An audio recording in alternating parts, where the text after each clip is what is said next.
nagyon nehéz gyermekkorom volt. A család minden tagja engem pártfogott.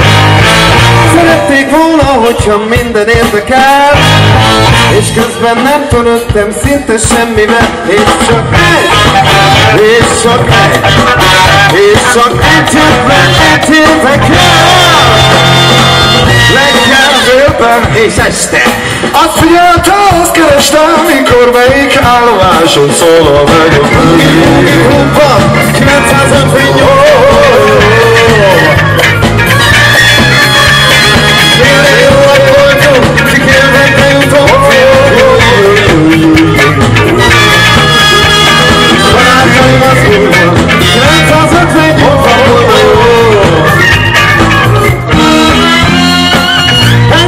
Zenetanár komolyan felkarol.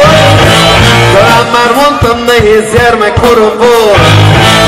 Apámnak megígértem, virtuóz leszek, és végig zongoráztam 4 vagy 5 hetet. Átmentem vizsgákon és tilos helyeken. Játszottam lányokkal, meg fúvós hangszerrel. Csak álmom megvalósult annyi év után, de valahogy kimaradt a bugi a zongorán. És csak kettő, és csak három, egy érdekel. Reggel, délben és este. Azt figyeltem, azt kerestem, mikor melyik állomáson szólal meg a...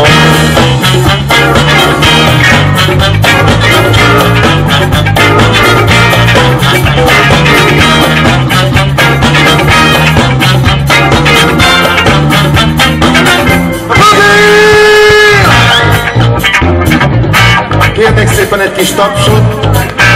Húvósaink panaszkodnak, hogy nem érzik az ütemet, a ritmust. Köszönjük szépen!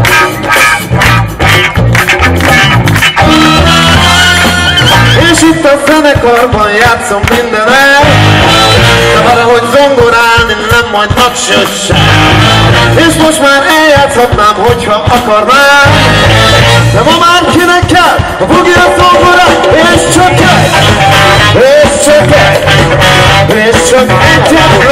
érdekel. Délben azt figyeltem, azt kerestem, mikor melyik állomáson szólal meg a bugi klubban 958.